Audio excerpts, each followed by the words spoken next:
আসসালামু আলাইকুম। আজ আমি আপনাদের ছোট্ট বেবিদের খুবই সুন্দর একটি কুচি দেওয়া প্যান্ট তৈরি করে দেখাবো।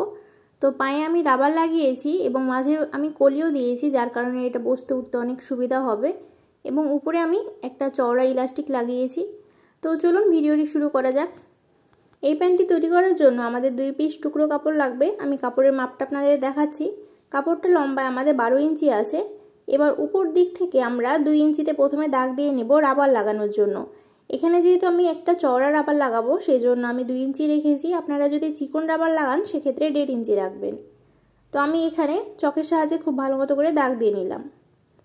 এবার এই দাগের নিচ থেকে আমাদের লম্বাটা দেখতে হবে। তো দেখতে পাচ্ছেন এখানে 10 আছে।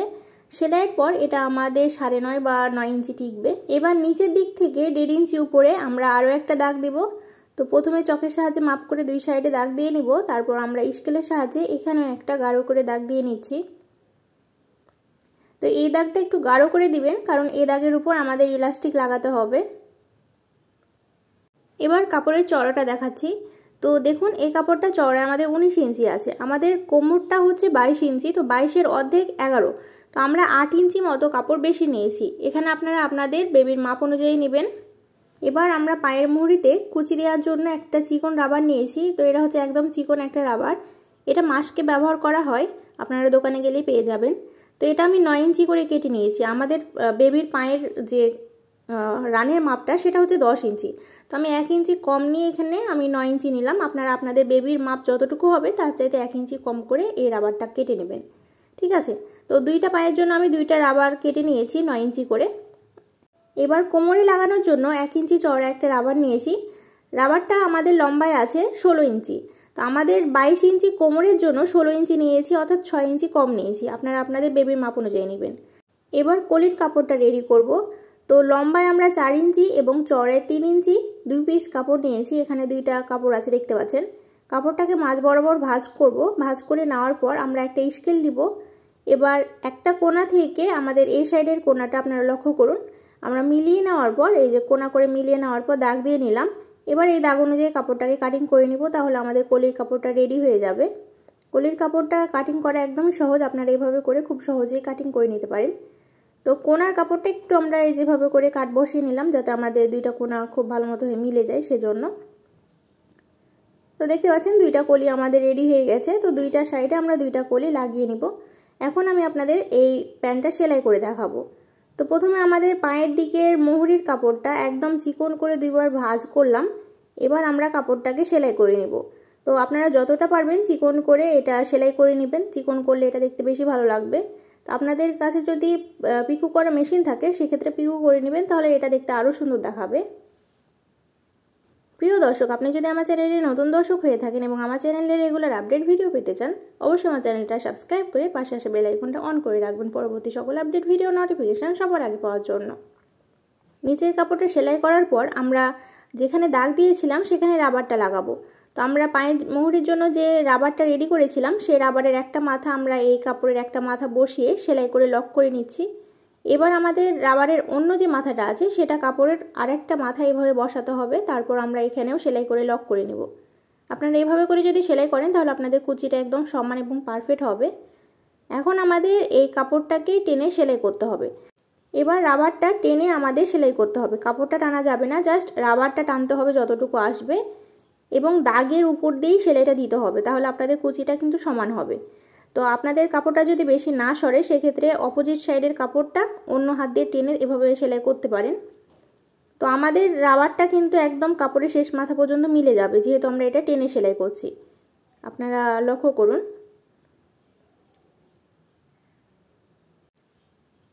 তো সম্পূর্ণ কাপড়টা আমাদের সেলাই করা হয়ে গেছে। সেলাই করার পর দেখুন এই যে এরকম কুচি তৈরি হয়ে গেছে এবং টানলে কিন্তু এটা বড় হবে।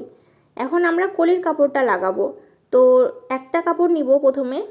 এবার কাপড়টাকে নিচের দিক থেকে 2 ইঞ্চি উপরে বসাবো এভাবে উল্টো করে। তারপর আমরা এটার উপর দিয়ে সেলাই করব। তো মুহুরি থেকে আপনারা দাগ দিয়ে নেবেন 2 ইঞ্চিতে, তারপর কাপড়টা বসিয়ে সেলাই করে নেবেন।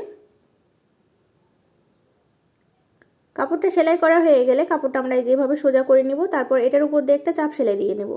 অবশ্যই চাপ সেলাইটা দিয়ে নেবেন, নাহলে পরবর্তীতে বাচ্চাদের খেলার সময় বা উঠা বসার সময় সেলাইটা ছুটে যেতে পারে। এবার অন্য যে কলির কাপড়টা আছে সেটাকে আমাদের এই সাইডে বসাতে হবে। তো আমরা মাপটা দেখে নিব যে আমরা কতটুকু উচ্চতায় করেছি, দুইটা উচ্চতা যাতে সমান থাকে সেই দিকে আপনারা লক্ষ্য রাখবেন। এবার একটার উপর আরেকটা উল্টো করে বসিয়ে আমরা সেলাই করে নিচ্ছি।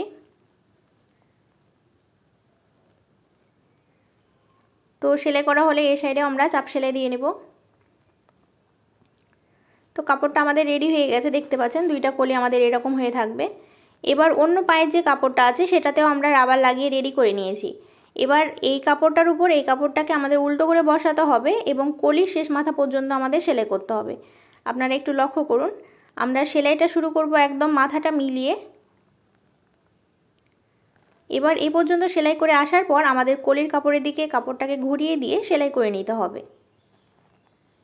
একইভাবে আমাদের এই সাইডের কাপড়টাকেও সেলাই করতে হবে।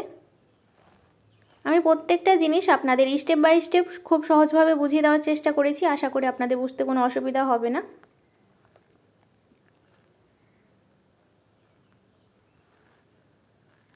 তো সেলাই করা হয়ে গেলে আমরা এই কাপড়ের উপর দিয়েও চাপ সেলাই দিয়ে নেব। তো আমরা একদম উপরের সাইড থেকে চাপ সেলাইটা দেওয়া শুরু করব এবং আমরা যে সাইডে সেলাই করব সেই সাইডে নিচের যে জোরের কাপড়টা সেটা যাতে থাকে সেদিকে লক্ষ্য রেখে সেলাইটা করবেন। তো আমরা যেদিকে চাপ সেলাই দিয়েছিলাম তার অপোজিট দিক দিয়ে আমরা চাপ সেলাইটা দিয়ে নিলাম। এবার এই সাইডের কাপড়টাতেও আমরা চাপ সেলাই দিয়ে নিচ্ছি।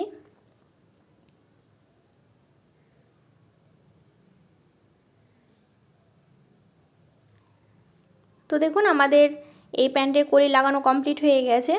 আমাদের কাপড়টা লাগানোর পর এরকম লুক আসবে। এখন আমাদের কাপড়টাকে উল্টো করে নিতে হবে।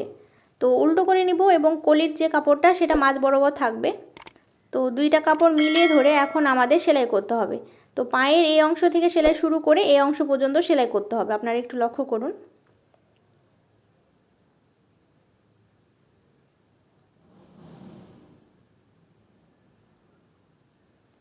এই সেলাইটা দেওয়া হয়ে গেলে আমাদের দুইটা পায়ের কাপড় আলাদা হয়ে যাবে। তো দেখুন আমাদের কলিটা রেডি হয়ে গেছে এবং আমাদের দুইটা পায়ের কাপড়ও আলাদা হয়ে গেছে। এবার উপরের দিকে আমরা রাবার লাগাবো। তো আমরা যে রাবারটা নিয়েছিলাম সেই রাবারটা এখন এখানে লাগাবো। রাবার লাগানোর জন্য 2 ইঞ্চি কাপড় আমরা উপরের দিকে এক্সট্রা রেখেছিলাম। তো সেই 2 ইঞ্চি কাপড় উল্টিয়ে আমরা রাবার ঘর তৈরি করে নেব। তো দেখুন, তো প্রথমে 2 ইঞ্চি কাপড় উল্টে নিয়েছি এবং খোলা সাইডটা ভিতরের দিকে 1/2 ইঞ্চি উল্টে নিয়ে তারপর আমরা এই কাপড়ের উপর দিয়ে সেলাই করব।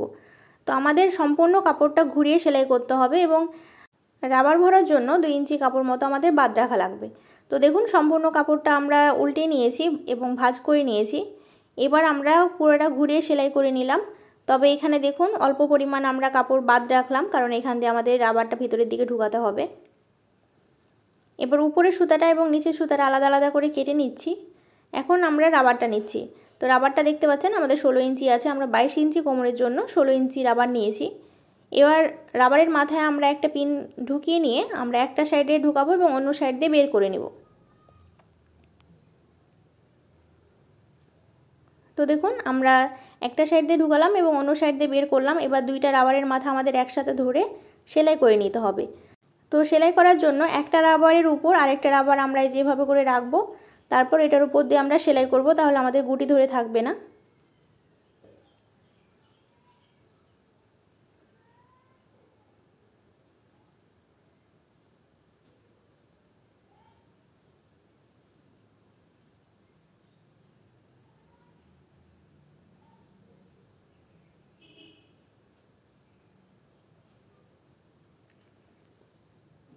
তো দেখুন রাবারটা আমরা লক করে নিয়েছি। এখন কাপড়টা ধরে টানলেই কিন্তু আমাদের ভিতরের দিকে রাবারটা পুরোটাই চলে যাবে।